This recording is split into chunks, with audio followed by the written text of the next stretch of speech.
안녕하세요. 티성입니다. 2020년 2월 1일 방송을 시작하겠습니다. 오늘의 주제는 투자에 실패해서 교훈을 얻다라는 내용으로 하겠습니다. 2019년 내가 가장 실패한 종목은 CJ 제일제당입니다. 이 회사가 어떤 회사인지 모르시는 분은 없으실 텐데요. 제가 33만 9천 원에 매수하여 30만 1천 원에 매도, 마이너스 11%로 손절하였습니다. 주식하면서 항상 왜, why를 갖고 하는 게 좋습니다. 살 때도 왜, 팔 때도 왜. 그래야 실수를 하더라도 다음에는 고칠 수가 있습니다. 매수할 때 안 좋은 경우가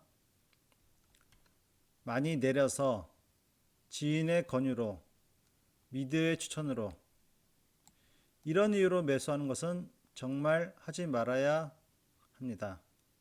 정확한 이유가 있어야 이번에는 실패하더라도 그것을 교훈 삼아 다음에는 성공할 확률이 높습니다.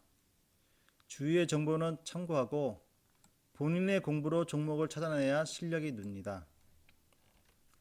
그러면은 왜 매수하였는지 말씀드리도록 하겠습니다. 1번, 과거엔 경기가 안 좋을 땐 음식료, 통신 등 내수주가 상승한 경우가 많았습니다.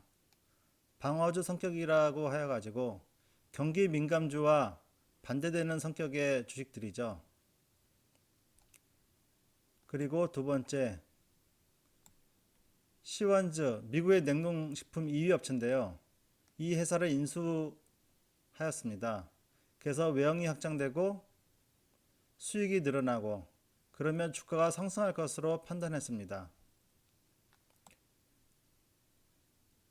3번, 음식료 옥전 중에서 저평가되어 있다고 판단했습니다.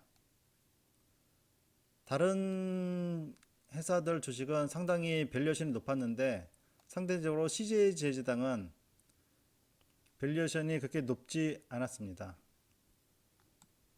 4번, 직전 연도 실적이 나쁘지 않았습니다. 그러면 그 당시 제가 매수한 시기를 차트로 통해서 보도록 하겠습니다.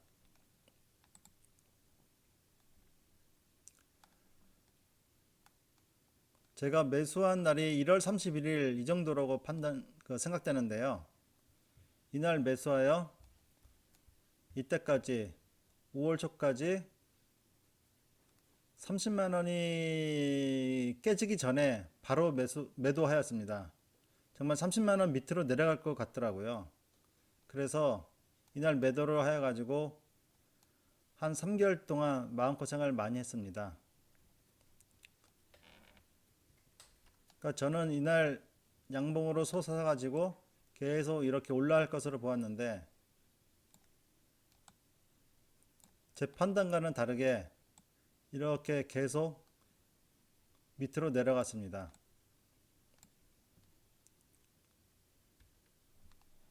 그게 결국은 현재 제가 30만 1천 원에 매도했는데 현재는 23만 7,500원입니다. 지금 생각해보면 당이라고 생각을 해야 될지 어찌해야 될지 모르겠네요.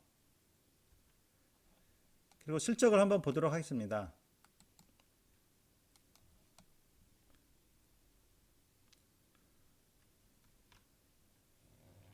2016년도에 매출액이 14조 5천억, 2017년도에 16조 4천억, 2018년도까지 18조 6천억. 이거는 지금 현재 나온 거고 제가 그 당시 매수할 때는 여기까지를 보고 판단한 거니까 매출은 늘어날 거라고 판단했고요. 영업이익도 뭐 그렇게 나쁘지 않았습니다. 8천억, 7천억, 8천억 대는 꾸준히 유지하고 있었습니다. 그래서 2019년도에는 지금은 이제 결과론적으로 나왔고 그 당시에는 이게 안 나왔을 텐데요. 시완전 인수가 있고 경기가 안 좋을 때는 이런 식품업체의 매출이 늘어나고 영업이익이 늘어날 거라고 생각해서 판단을 한 것입니다. 그러나 매출은 늘어난데도 영업이익은 사실 정체가 되었습니다.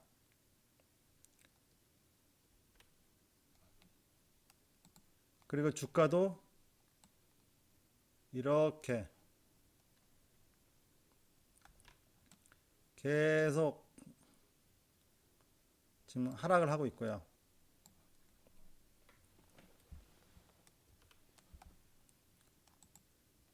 자, 그러면은 무엇이 잘못되었는지 보도록 하겠습니다.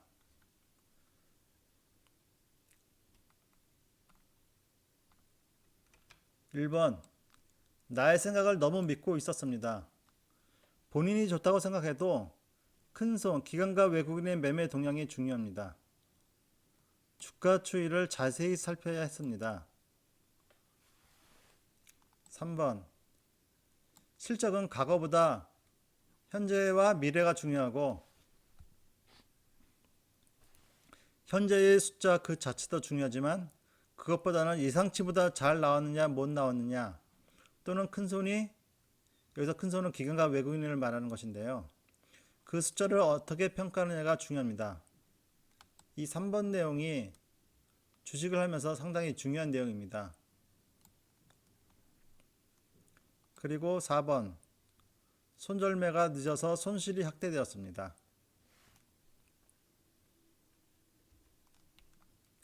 자, 그러면 아쉬웠던 종목을 살펴보도록 하겠습니다. 아쉬웠던 종목은 펄어비스, 게임 회사인데요. 18만 200원에 매수하여 19만 6천원에 매도, 8.7% 수익을 확정했는데요.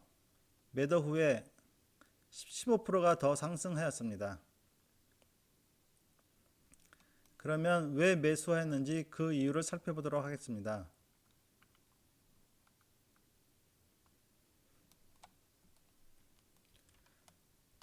(1번) 미중 무역 분쟁이 한창이었지만 게임주는 영향을 덜 받는다고 판단했습니다.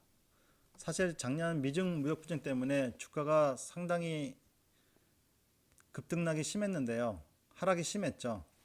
그러나 산업재, IT와 산업재는 영향을 받지만은 이 게임주는 사실 영향을 그렇게 많이 받지는 않습니다. 그리고 2번, 대주주 김대일 씨에 대한 신뢰감이었습니다. 이 펄 어비스를 공부하면서 김대일 씨에 대한 내용도 알게 되었는데요. 이 사람이 어렸을 때부터 게임을 너무 좋아해서, 엄청 좋아해서 게임을 본격적으로 공부하고자 서울 모 대학교 컴퓨터공학과에 입학합니다. 그래서 1, 2학년 때부터 중소게임회사의 팀장을 맡아가지고 게임 개발을 시작합니다.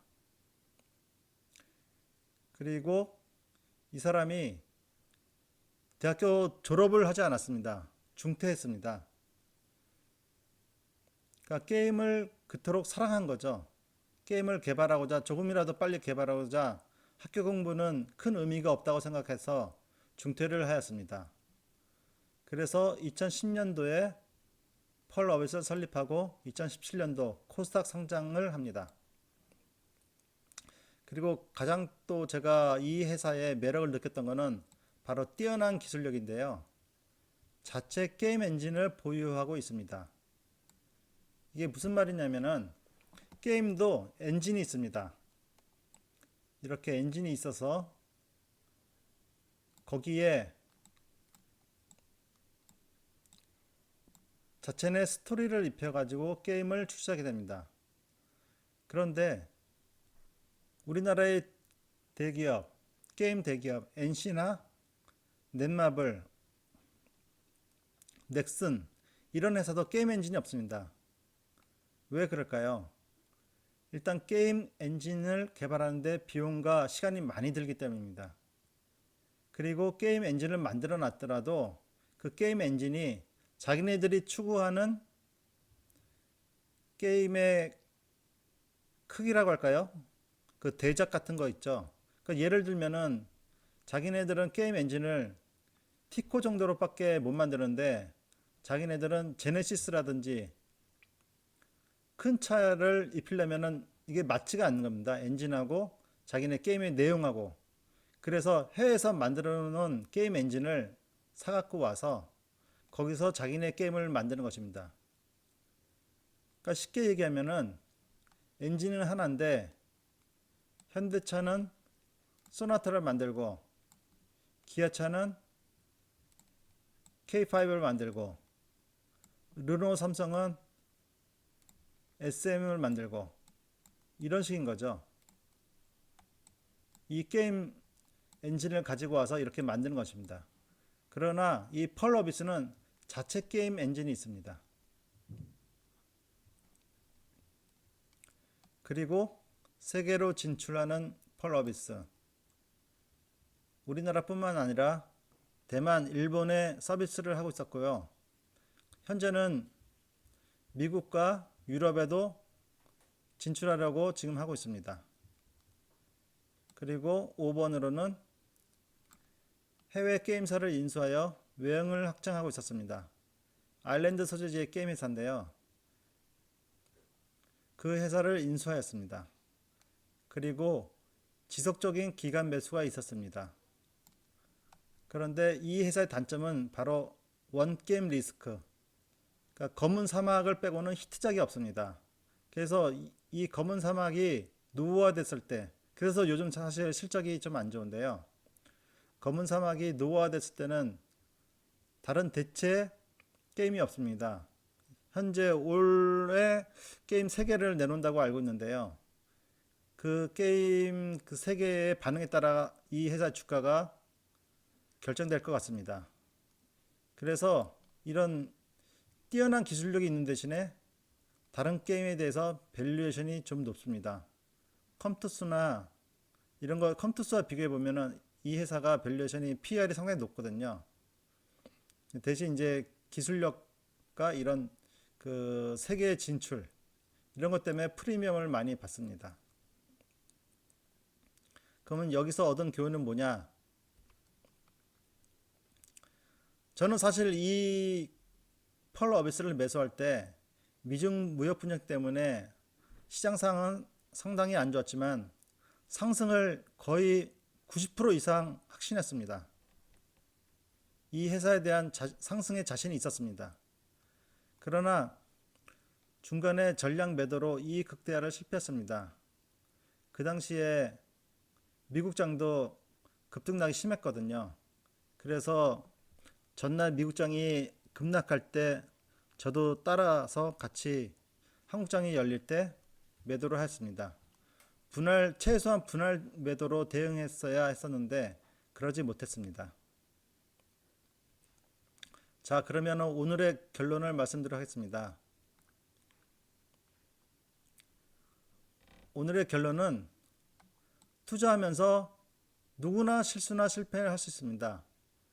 그러나 같은 실수를 반복하지는 말자입니다.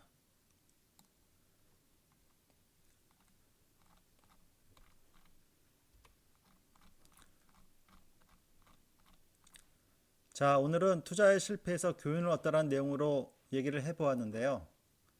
다음 시간에는 철강주와 화학주에 대해서 얘기해 보도록 하겠습니다.